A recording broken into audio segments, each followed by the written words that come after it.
Sit wherever you'd like. You're going to be coming up. Sit down.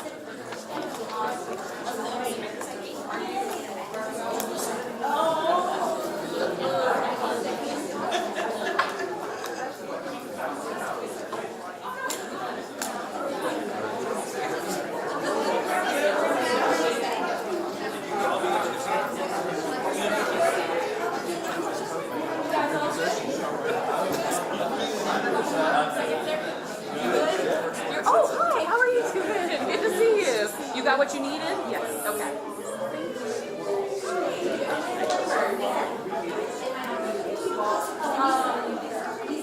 I'm sorry it's not going to be pretty. We are at one have I know. We are somewhere to have all the principals. Feel free to look at actual faces. Okay.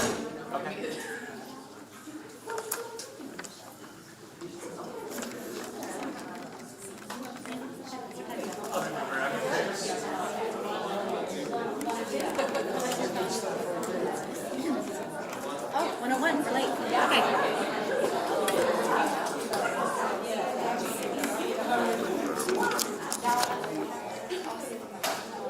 Yep, go, yep.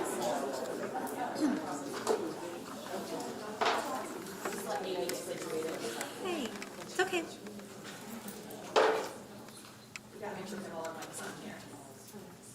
Is it?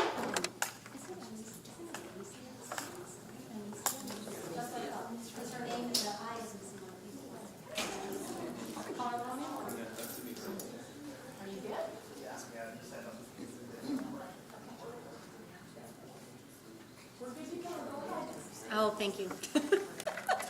We're ready? Yes, go for it. All right, good afternoon, everybody, and thank you for joining us for our press conference today, which is our data for the 23-24 school year last year. So this morning, the Department of Public Instruction actually released that data. And so this press conference is to actually spend some time to celebrate the strengths that we saw in our data. We've got a group of principals here to celebrate that all exceeded growth this year in their schools. Their school teams exceeded growth. And then we'll talk about some of our areas that we're going to keep working on, as we know that we are about continuous improvement in Winston-Salem Forsyth County schools. And co-presenting with me today is our Chief Accountability Officer, Andy Kraft. So he's going to be joining me as we move ahead. So here is the data that was released today. It was school performance grades, school growth, and performance status. And so these are the points we're going to be covering. So I'm going to start by bringing Andy up. He's going to get us started. Thank you, Superintendent McManus. Today's a great day for our district because today we get to know what's working in our district and what it is that we need to change. There are a few items that we'll talk about specifically that the superintendent mentioned. We're going to go over the school performance grades, the growth, as well as performance status.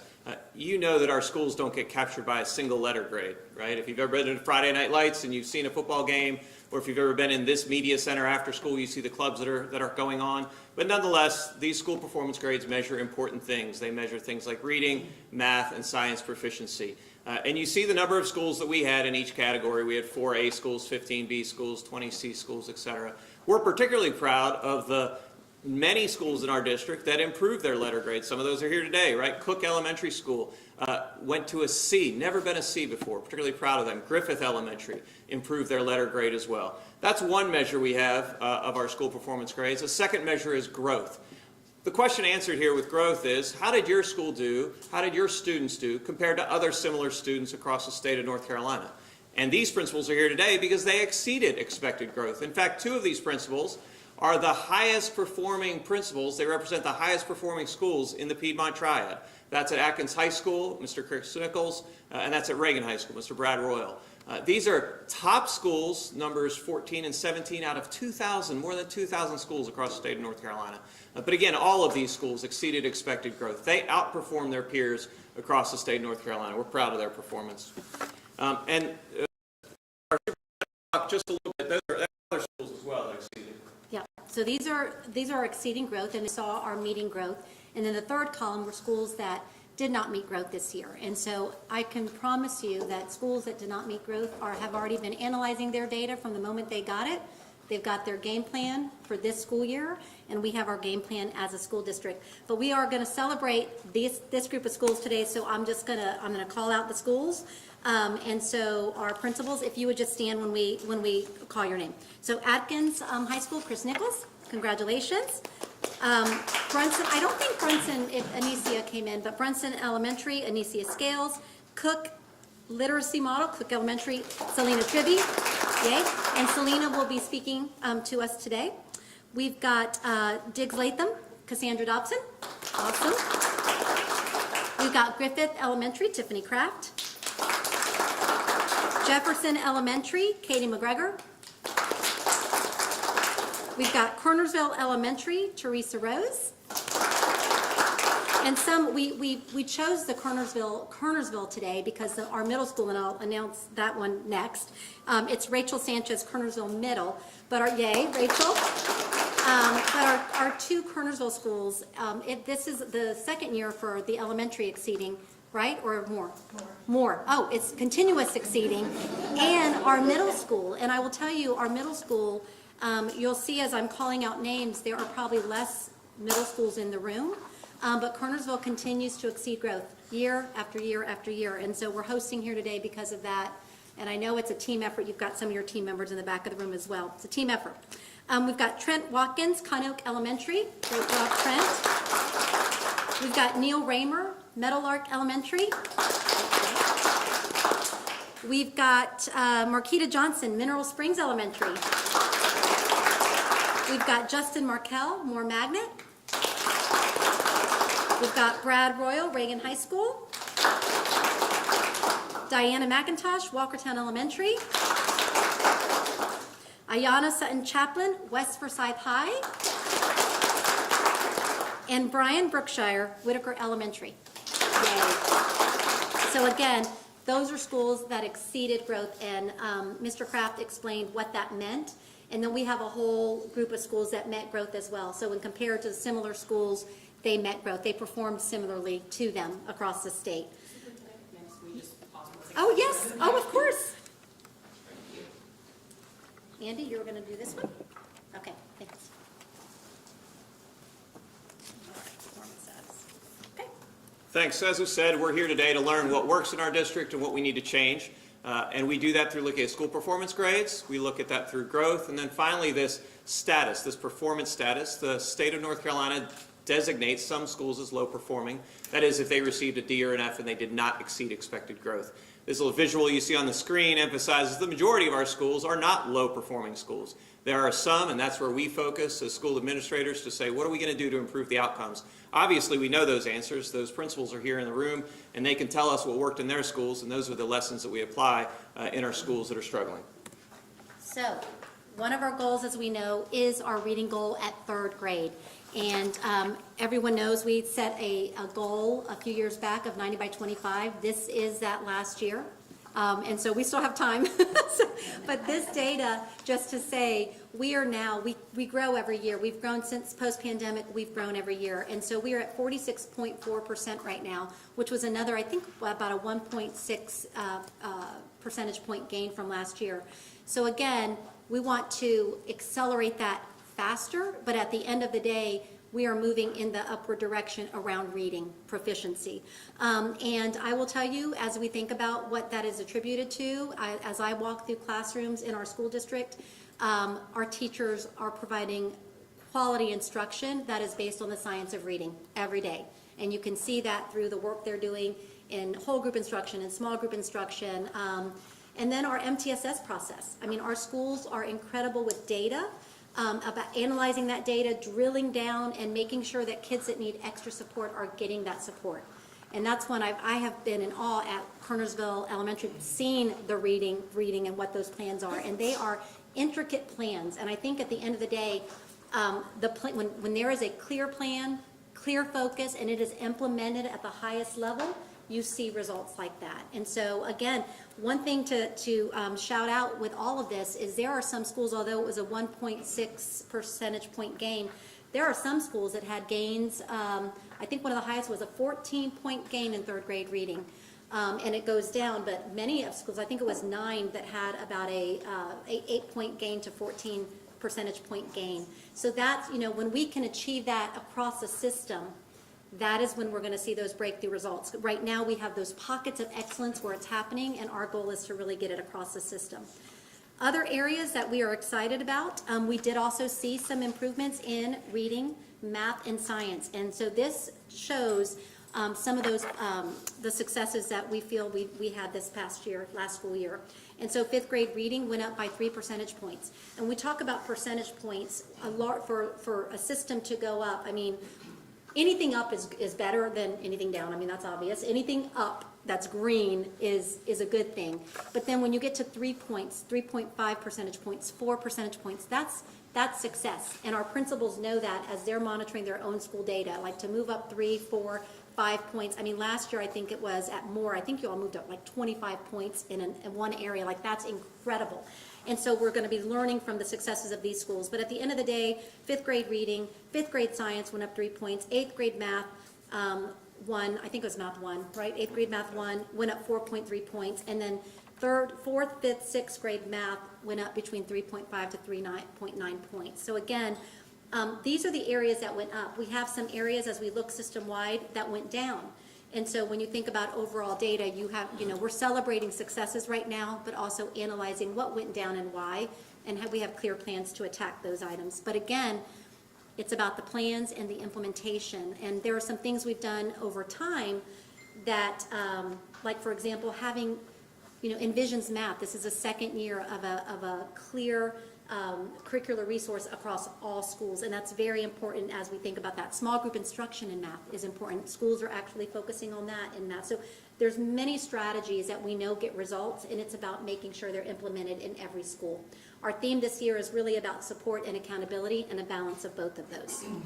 I'm going to have Andy talk about graduation rates, and then we're going to wrap up with a few of our principals coming up. So we all know that having a high school diploma influences your competitiveness in today's global marketplace. We're really proud of the increase we see here in our 5-year graduation rate. We expect our students to graduate in 4 years, and they do. Most of our students graduate in 4 years. Interestingly, though, we also measure the 5-year grad rate. If you think of what was happening 4 years ago, that was the pandemic. 9th grade is challenging for all of our students. Imagine, though, 9th grade during a pandemic. Right, so our kids really struggled, but what our 5-year graduation rate shows, and this increase shows, is that they had tenacity, right? They stuck with it and they graduated, and we're happy to report our highest 5-year graduation rate on record.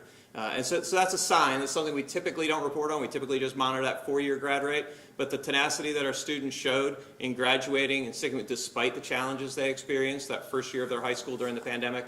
So we're excited to announce today that we have the highest 5-year graduation rate we've had on record. Okay. Another area of focus, we do have, when we think about what strategies are actually making the most difference, we know that it takes a really strong building principle in every school to get great results, but they don't do that. They do that by engaging and kind of galvanizing this incredible team of teachers and student services staff and just that entire school. I mean, it takes everyone doing this. And so one of the areas that we feel has been a success when it's implemented with fidelity, and the principles that are listed here, they have opportunity culture working, and this is where you are using advanced teacher roles within your own building, teacher leaders within your own building to actually work with other teachers to build capacity across your team.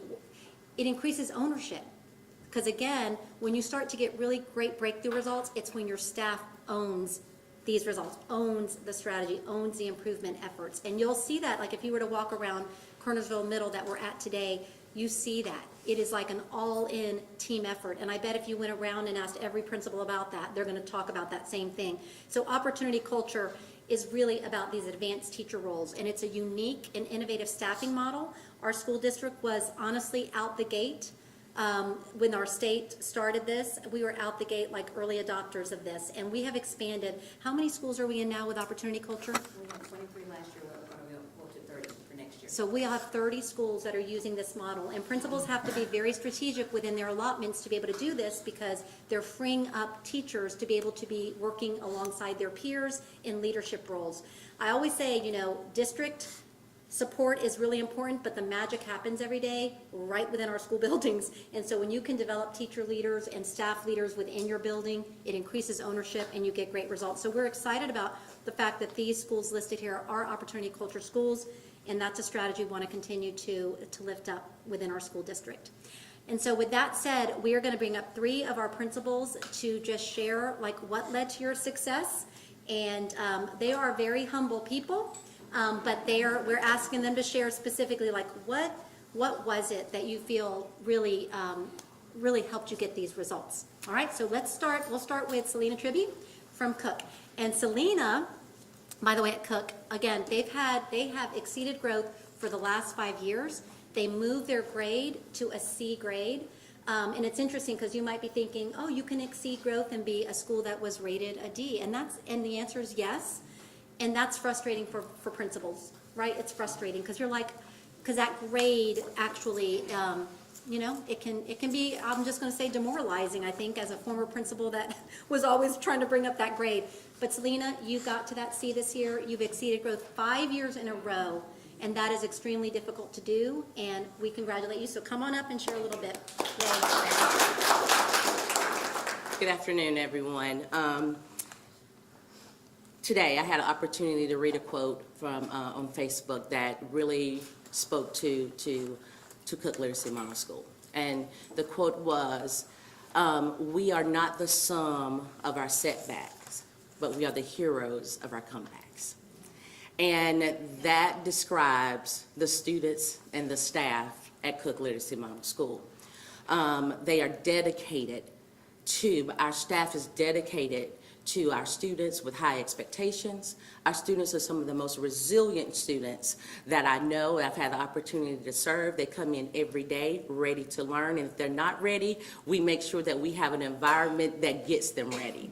I have to say that standing here representing Cook, I'm also representing the community that serves Cook, the volunteers that are committed every single week to come in and to work with us, our business partners, everyone. This is a success for the community, and of consistency, of dedication, of high expectations, and of keeping students at the center of all we do, because they're our greatest asset and they're the reason why we do the work every day.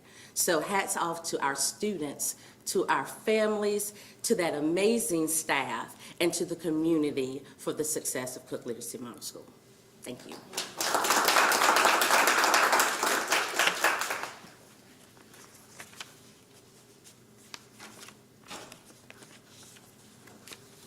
All right. I am now going to bring up Rachel Sanchez from Kernersville Middle School. Come on up, Rachel. Oh, by the way, I think I already said it, but Kernersville has also exceeded growth. How many years in a row? Has it been 5 or 6? It has been 7 out of the last 8 years. 7 out of the last 8 years. And Because Rachel. it was COVID. Oh, because That yes. that COVID year got us. That COVID, that took us all backwards. It after did, that. it did. But I will say that, and Rachel was here as the assistant principal. Yes. And she transitioned to the principalship. Yes. And I'm sure Lisa is singing, like, excited about this great Yes, she data. is. But anyway, so congratulations. Thank you very much. So I do have to acknowledge Ms. Duggins because she was influential in all that happened. So I worked closely with her for 8 years in building this instructional model that has been successful at Kernersville Middle School. So thank you everybody for being at my school. We're very glad that everyone is here, and I'm completely humbled and honored for everyone to be here so I can share with you some of the things that we're doing at Kernersville Middle School. One, absolutely amazing staff that is hardworking and dedicated in everything that they do. Our vision is to empower students for an ever-changing future, and that is what the heart of what we do and how we're achieving some of our results. And one thing that we do is we use our data to look at each student as an individual. individual, not just through a wide lens, but when EVOS rolls out their predictor scores here in a few weeks, we look at those as in each individual child and ensure that each individual child is being their personal best. And so if we're looking at that and the students are not reaching their growth index, then we look at that child and first we say, what are we doing? And we reflect on our own individual instruction. And then we look at the child as a whole. What do they need? Do they need student services? Do they need a behavior or an academic intervention? Or do they need an attendance intervention? And when we get to our academic intervention, this is this whole team philosophy that Ms. McManus mentioned. We have an intervention block every morning for 25 minutes where our wonderful Encore teachers come and push into classrooms so that our math, ELA, and 8th grade science teachers can pull small groups. And they pull small groups of teachers, of students, not the teachers, of the students that need similar interventions. And they work with them so that every student, regardless of what level they're supposed to be, are getting what they need as individuals to be their personal best. So it is a community here and everybody works together to get the results that they need. So I just want to thank all of our parents, our faculty, our staff, our PTA, and the wonderful Kernersville community that just supports us in anything that we need. So thank you. Thank you. And after they're all done, I'm going to share a few last thoughts before we open up to questions. But last but not least, we have a high school principal with us, and that is Brad Royal from Reagan. And this is which year for you for exceeding growth? 8 in a row. 8 in a row exceeding growth. So I think it's really powerful that these schools have this basically consistent high levels of performance. And it's by design, by the way. As you hear our people talking, it is by design. So turn over to Brad. Thank you. So congratulations to all of our principals in the room. Congratulations to you and your students, your staff. You really deserve to be recognized because exceeding growth is not easy. And so congratulations, you deserve it. I feel so honored and blessed that I actually get to be the principal at Reagan High School. I wake up every morning, this is no lie, and I have to pinch myself to say, am I not dreaming? I mean, what's really going on here? This is my 9th year at Reagan, and I hope that our school board members and our superintendent know how thankful that I feel to be able to go there to the school where it's a part of the community where I live. It's a school where my child went to school. It's a school where I shop in that same community. It's truly a community thing. I am really proud of my kids. I am so overwhelmingly proud of them, as I know all of our principals in here are. They worked their rear ends off last year, and they got to see that success this year, and we're going to celebrate it. We're going to have a good time with it. We have been a double figures growth school for 6 consecutive years. That's top 1% in the state. And there's a culture that has sort of been created at Reagan High School that is exactly what the expectation is. That we're going to be at that point because our kids deserve that. Our kids deserve to have our best efforts each and every single day, and that's what we're going to give them. I was asked, how did you do it? It really starts with the staff. Guys, all of you have great staffs. I have the best staff. I'm going to say that. I say that with a smile on my face, but I love my teachers. I love our assistant principals. I love our counselors, our custodians, our cafeteria workers. They are all bought into this idea that we are Pofftown. And so I am so overwhelmingly proud of them. They work feverishly hard from meeting together and planning and looking at each and every individual child to see what does it take to help this kid be successful. And this child's success may not be the same as this child's success, but it is success. We really dig down into the standards. We teach nothing but the standards. We focus on those standards. We break those standards down in meetings and we stick solely to those standards. And then finally, we progress monitor. We really know where our kids are. We take them from where they are to where we want them to go, which is as far as we can possibly take them. And so, I'm proud to be the principal at Reagan. I'm just really thankful, to be honest with you, and so proud of our community and proud of our school system in general. So thank you. I don't know about you, but I could just listen to each one, every one of you come up one at a time and share your strategy. But I think what you'll realize at the end of the day, the common factors is strategy. Like, they know, every one of them talked about data. It's not like you just show up every day and walk around the school. No, there's specific strategy, and they know their students, and they know the data, and they know what to do to move a student from point A to point B, and they know that all children can achieve point B from point A. And so there's just that culture, and every one of you described that use of data like perfectly. I think we also heard community. And I would be remiss if I didn't say that we have a lot of community members. Every school has community members that are pouring into students. You described that, Selena, at Cook. I know you have churches and people that are very committed, Rotaries, and just tons of volunteers. I think as a school system, we're very fortunate that our community has bought in to excellence for Winston-Salem and Forsyth County schools. And those are people directly working in schools, but also people that meet with us regularly to look at our data, to say, how can we help? There's a grade level reading campaign group that's been meeting to try to, like, everybody feels ownership of this third grade reading. And it is not, if you think about what we're doing in our schools, we have our children 6 hours a day. They're somewhere else, the other part, and on the weekends. And so it's gotta be an all community effort, and you all described that today. It's not just, one thing. It's an incredible staff, incredible employees.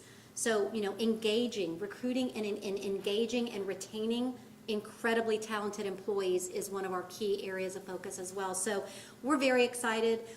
We're excited, but we also are like crunching our numbers and have plans for moving forward in every one of our schools, even this group of schools, because to keep that going takes just as much effort as if you did not achieve that kind of status this year. So it's about what are we doing this year? We've been planning all summer for it. We've launched the year 3 weeks ago. We're in the 4th week of school, and if you walk through any of our schools today, you're going to see teaching and learning happening in every classroom. You're going to see people doing what we need to do to improve our outcomes. So with that said, thank you everyone for being here. We will now open up for questions, and those can be to me, Andy, or any of our principals in the room.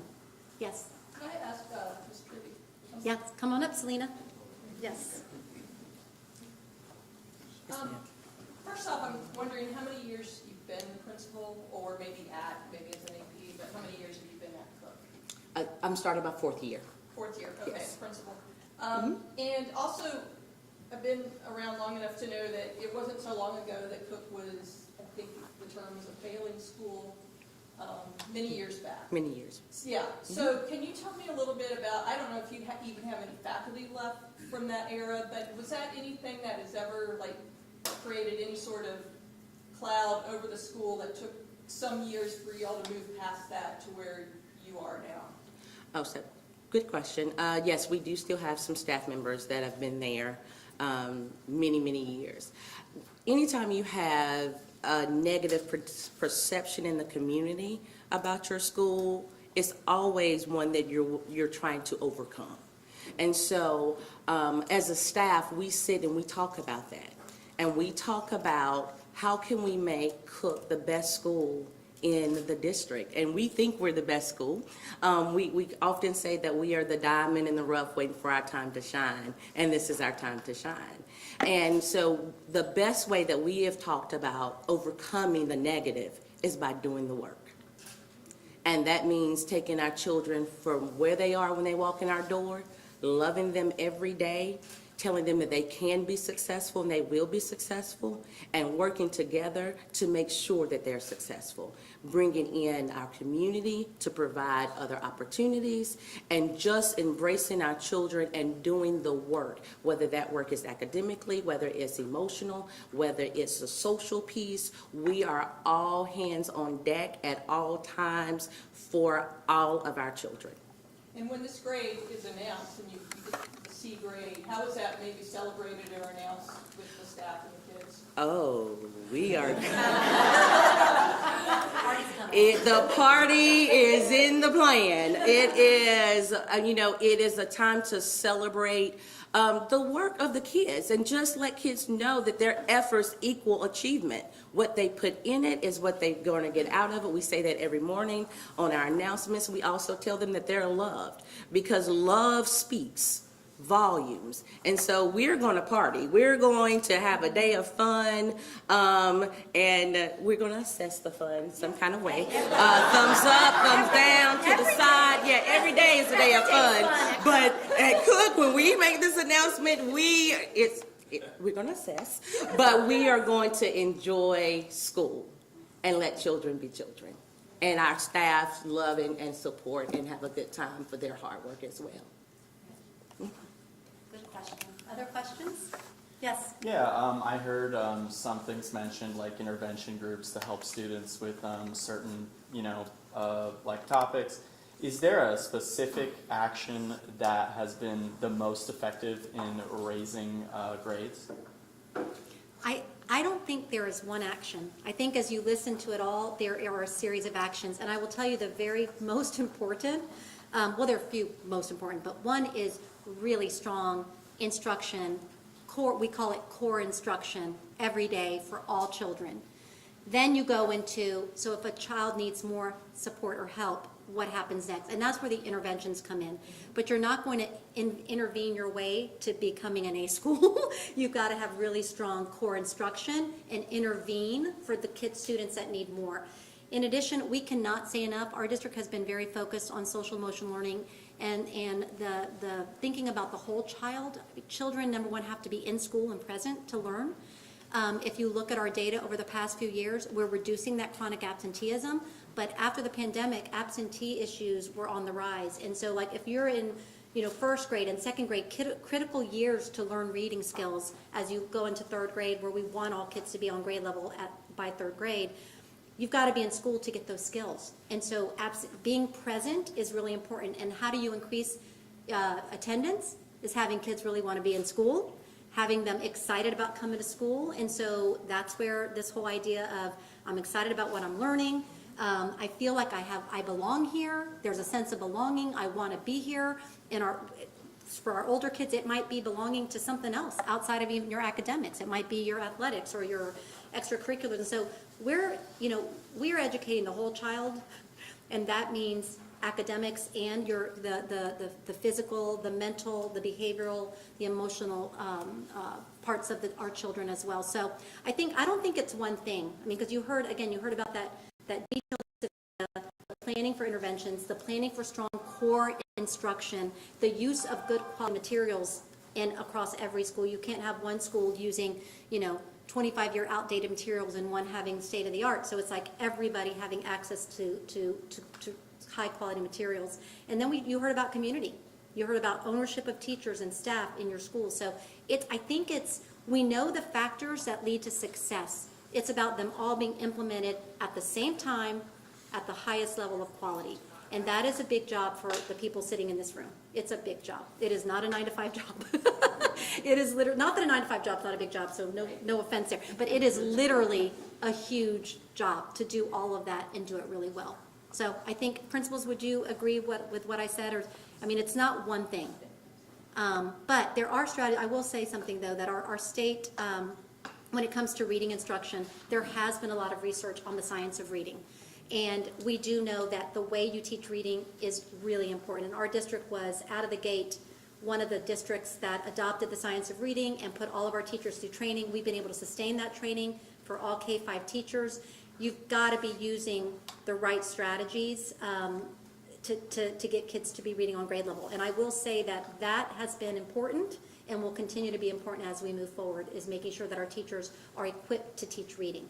Again, we've got our children 6 hours a day, and so that's where the community is so important. What happens in after-school programs, what happens in Saturdays, what happens on Sundays. We've got a church now that they're doing reading tutorials on Sundays as part of their church and bringing parents in for that as well.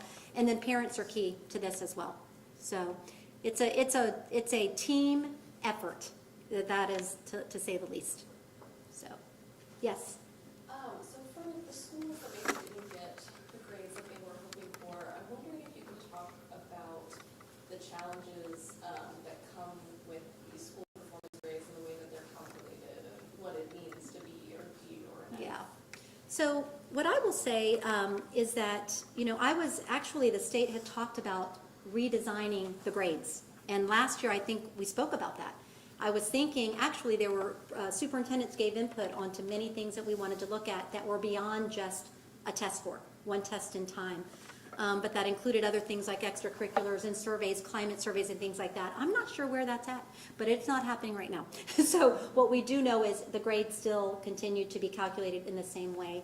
What I will say is that, if we took a trip into, through all of our schools, even some of the schools that may have a grade of F, and some folks in this room have experienced this, you are not going to feel that when you walk into the classrooms in the school.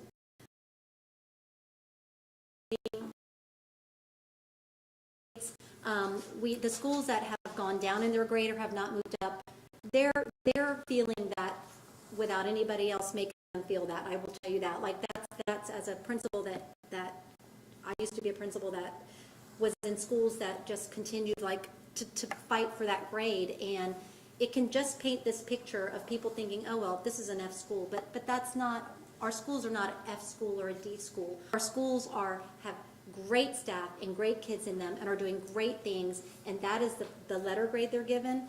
Now, do I believe that we can improve all those grades? Absolutely. We wouldn't be here if we didn't believe that. And so we're just going to keep working at it. We're going to win the Super Bowl. It's going to take lots of practice and lots of doing the right thing every day. And so we've got some really good plans in place to support our schools so they can all achieve that success. Because I will tell you, the community does. Those grades, although we say we don't want to make that our only focus, they do weigh in on a community. If your school's been a D for the last 3-5 years, people say, well, this is a D school. And that's not. Cook is a prime example. The work you've done, you're an A school in my opinion, but that's not how it's calculated. So did I answer your question? So at the end of the day, what we're doing right now is it's not just about the grade, but it's about breaking that down into each indicator that makes up that grade. And when you look at those indicators, then you drill down to, okay, what could we have done better there? And I really believe, and I talked to principals this morning, that your data is really by design. And so if you look at an area of success you had, if it was third grade reading, if it was fourth grade reading, if it was third grade math, whatever it was, what did you do? Because you did something specifically. Again, it's by design. And we believe we've got the right things in place, the right leaders, the right teachers, our students are incredible. It's absolutely incredible. We've got a great community. We believe we have all the ingredients to improve every grade, to improve all those grades, to improve schools that are right now low performing and make sure they meet growth next year or higher. And so, yep, it can be done. Back here. Yes, ma'am. Hi.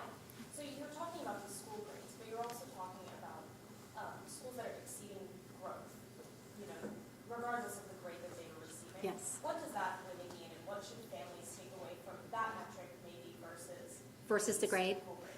Yeah, so if you have exceeded growth, that means the way the state calculates that is you are being compared not just to yourself. So it's not like, you could be in a school that your kids in your own school might have made growth, and people have felt that. But when you're compared to other schools with similar to your school across the state, if their students outperformed your students or had higher proficiency than your students, you might not have exceeded growth. So, at the end of the day, exceeding growth means when you're compared to schools similar to yours, you outperform them. You did better. And I think, what does that say? It says, wow, some incredible work has happened in that school to be able to say that you've exceeded growth. And I think that means probably more than the letter grade. It's about, right? Andy, do you have anything to add to that? Yeah, you look at the schools we have here in the room today, right? Some of which have a high school performance grade, right? But then we say, well, what really levels the playing field? And the answer is their growth, right? And so if you take, say, Atkins High School and Cook Elementary School, one's high school, one's an elementary, how do we possibly compare these schools? Well, the answer is we look at growth, right? If a child comes into any one of these schools, are they better off a year later?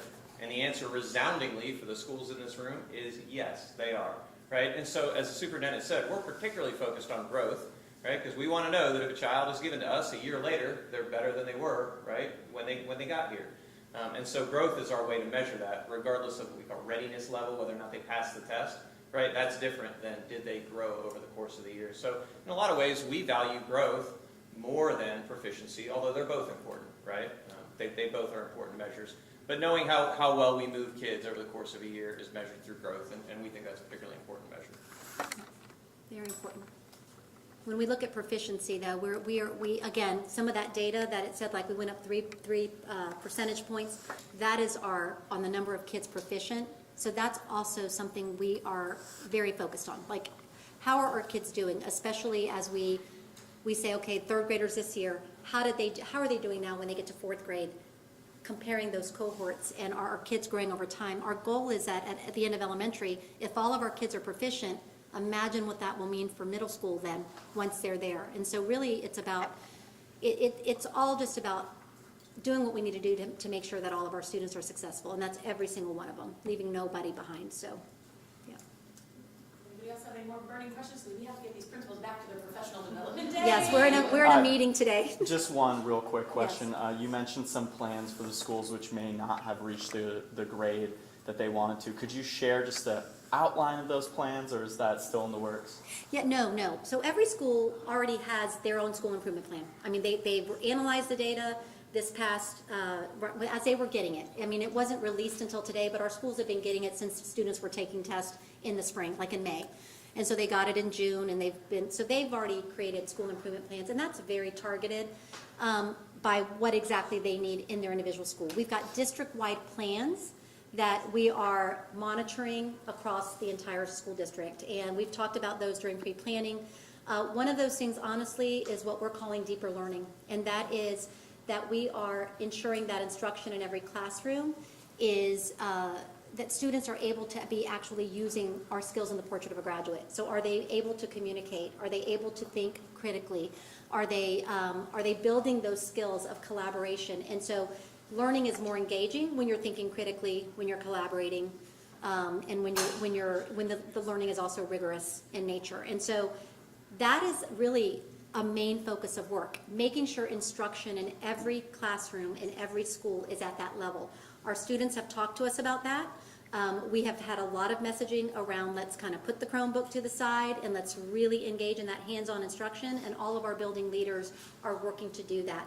What does that mean with central office? We've got a very clear plan for how we are going to support and monitor. We have walkthrough instruments about to come out. We created a vision for learning and teaching, which honestly, I think it was 5 or 6 years ago that we had an instructional framework, and we haven't had a clear, like, here is what our vision is for what instruction should look like in a classroom. And so this summer, with all of our teachers and all of our leaders, we rolled out our vision for learning and teaching that is very clear on what learning should look like in a classroom. What is the role of the student? What is the role of the teacher? That is something we are going to continue pushing out, designing training around. Principals meetings, that's what's happening in them. Making sure we've got walkthrough tools where we can assess, is that happening? And then honestly, it's about support then. If it's not happening, what extra support does that school need? We've got coaches that are all hyper-focused on helping make sure that we achieve deeper learning in every one of our classrooms. In addition to that, it's our work around our code continues to be a major focus. Behavior, setting high expectations, making sure that we're creating a culture where we hold our kids to high expectations around behavior, because again, behavior and academics, culture and academics are both important. So we've got 3 main plans in our district that have very key metrics that we're monitoring, and also key actions that we are monitoring as a system. But then that combined with the school's school improvement plan are how we're going to achieve success. Okay. Thank you, everybody. We would Thank you, love to guys. have the principals up for just like one group photo with the superintendent, our school board members, just like one congratulatory Yes. photo. I know, I didn't introduce you guys. I usually do, but I didn't.